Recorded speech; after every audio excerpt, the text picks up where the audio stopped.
आज 814वां जो उर्स 2025 है, उसके लिए जो बड़ी संख्या में जायरीन आते हैं और जो व्यवस्थाएं हमें करनी होती हैं, हर विभाग को जो कार्य हर साल करने होते हैं और जो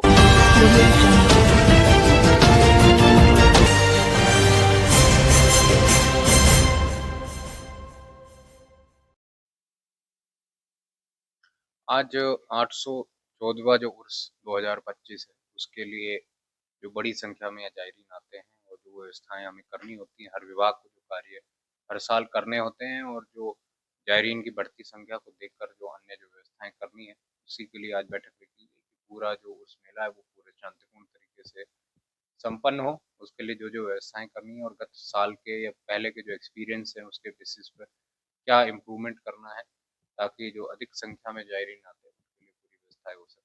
उसी के क्रम में जो आज की बैठक रखी गई और कुछ लोगों ने अपने सुझाव भी दिए कि हम किस तरह से और इसको बेहतर कर सकते हैं। जैसे सीसीटीवी कैमराज जो है उनकी संख्या बढ़ाई जाए ताकि जो क्राउड कंट्रोल है वो हो सके, इसका पूरा एक सेंट्रलाइज मॉनिटरिंग हो सके। इस प्रकार से जो हम एक्सेस एंट्री और एग्जिट रखते हैं उसको बेहतर किया जा सकता है ताकि लोगों का कोई इनकन्वीनियंस कम हो।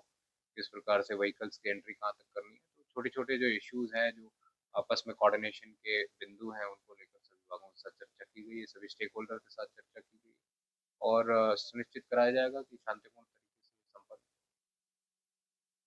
हम लोगों को मालूम है हज़रत ख्वाजा मोइनुद्दीन चिश्ती रहमतुल्लाह के सालाना उर्स शुरू होने जा रहे हैं। 814वां उर्स मनाया जाएगा। उसके इंतजाम को लेके हमारे कलेक्टर साहब की अध्यक्षता में आज मीटिंग रखी गई थी। तमाम संबंधित विभागों को बुलाया गया। हमारे दरगाह नाजिम साहब ने पूरा उसका चार्ट, पूरा प्रोग्राम, कार्यक्रम सब पढ़ के बताया उनको, और क्या क्या व्यवस्थाएं की जानी चाहिए और इनकी तरफ से क्या क्या व्यवस्था की जाएंगी सब बताया गया है। और कलेक्टर साहब ने सबको निर्देशित किया कि समय रहते हुए तमाम इंतजाम किए जाएं और जायरीन को अच्छी अच्छी सुविधा कैसे प्रदान की जाए, क्योंकि इस बार उर्स जो आ रहे हैं वो छुट्टियों का दौर भी रहेगा, सर्दियों का दौर भी रहेगा, तो इंतजाम ज्यादा करने पड़ेंगे ताकि जायरीन को परेशानी ना हो। और आधिकारिक तौर पे जो दरगाह नाजिम साहब हैं, हमारे दरगाह के एडमिनिस्ट्रेटर हैं, उनकी तरफ से आधिकारिक कार्यक्रम भी जारी कर दिया गया है उर्स का।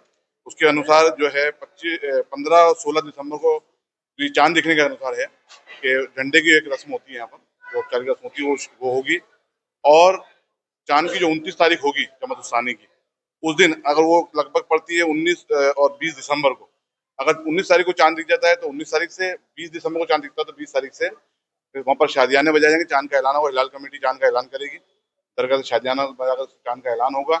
और उसी रात से जिस दिन चांद दिखेगा, चांद रात से ही दरगाह की धार्मिक रस्में, पारंपरिक रस्में जो है वो शुरुआत हो जाएगी, जिसमें मुख्य तौर पर दरगाह के अंदर महफिल खाने में आधिकारिक जो महफिल की जाती है, सज्जादा नशीन साहब की सदारत में वो महफिल होगी।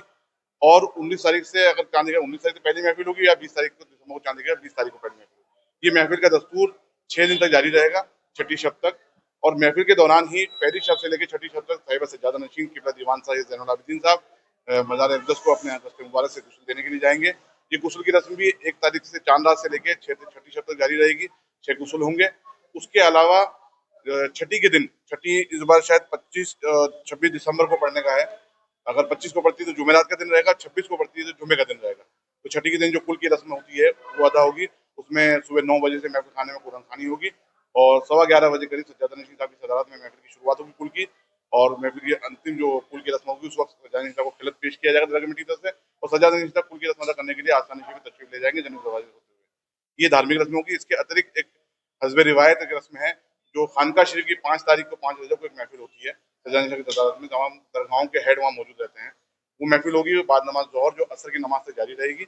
उस महफिल के बाद में सज्जादा नशीन साहब मुल्क की आवाम के नाम, मुल्क के नाम अपना पैगाम जारी करते हैं, हज़रत दस्तूर उसमें बाकायदा अपना पैगाम जारी करेंगे।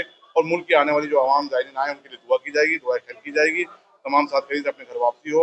और उसका समापन छठी की रस्म के बाद, जैसे आपको मालूम है कुल की रस्म होती है, उसके बाद जन्नत दरवाजा बंद कर दिया जाता है, उसके छठी की रस्म अदा की जाएगी। अच्छा, आपने क्या सुझाव दिए हैं? देखिए, प्रशासन अपने स्तर पे बहुत अच्छे इंतजाम करता है, चाहे पुलिस विभाग हो, चाहे कलेक्टर साहब हो। कमियां तो देखिए, हम तो चाहते हैं कि सुधार और कैसे किया जाए, कमियां नहीं, सुधार के कोशिश लिए तक करते सुझाव हैं। दिए? क्योंकि जायरीन आगे आगे बढ़ते हैं। इस वक्त सर्दी का मौसम है, तो सर्दी के हिसाब से जायरीनों को दिक्कत ना आए। जो टेंट लगते हैं विश्राम स्थली पे, वो इस बार एयर प्रूफ हो ताकि जायरीनों को सर्दी ना लगे। तो खास तौर से नगर निगम से बात की गई है, नगर निगम से कहा गया है कि जो दरगाह के आसपास का जो एरिया है वहाँ सफाई व्यवस्था सुनिश्चित की जाए। खासतौर से जो नाले की व्यवस्था, वीडियो वायरल होते हैं, इस तरह पानी ना बहे, जो अच्छा मैसेज नहीं जाता है। सबने सहयोग किया, ये बाकायदा उम्मीद है कि सबसे सहयोग मिलेगा अच्छे से अच्छे इंतजाम होंगे। हमारे दरगाह नाज़िम साहब बहुत अच्छे इंतजाम कर रहे हैं, आगे भी करते रहेंगे। पुलिस प्रशासन भी कर रहा है।